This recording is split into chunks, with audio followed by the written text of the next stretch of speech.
There are moments in the Bible that don't just challenge our faith, they dare it deeply. And this was one of those moments. Samaria was dying, not from war but from hunger. Not from lack of strength, but from lack of hope at all. The Syrian army had surrounded the city completely. No one came in, no one went out. Famine choked the streets severely. People were eating donkey heads. Dove dung was sold like treasure. Mothers were boiling their own children for food. Yes, it had gotten that dark. And in the middle of that overwhelming darkness, the word of the Lord came. Elisha stood up and said something that must have sounded insane. "Hear the word of the Lord.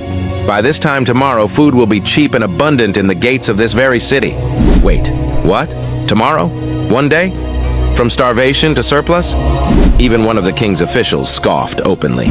He said, "Even if God opened the windows of heaven, could this possibly happen?" And Elisha, calm, unwavering, bold, replied, "You will see it with your own eyes, but you will not eat any of it."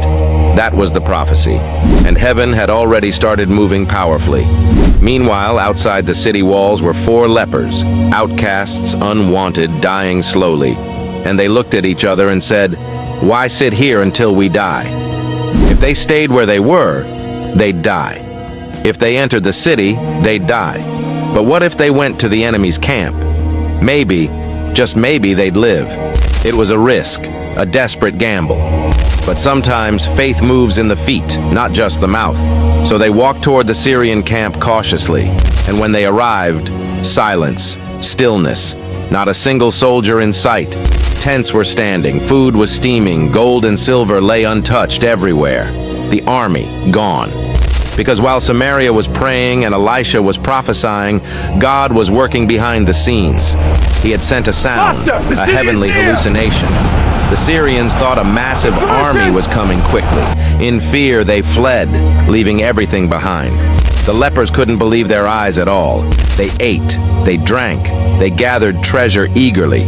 Then they stopped, suddenly. Conviction hit them strongly. This is a day of good news. We cannot stay silent. So they ran back to the city quickly. They shouted at the gates, and the people poured out to the camp like a flood.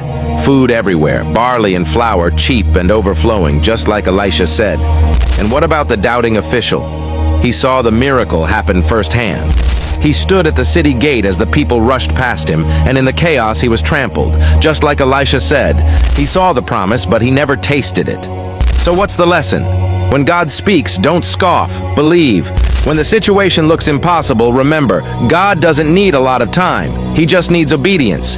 It took 24 hours for famine to turn to feast. It took 4 outcasts to bring the message. It took one word from God to change everything. So I'll ask you, what has God spoken that you stopped believing? Because if he said it, he'll do it.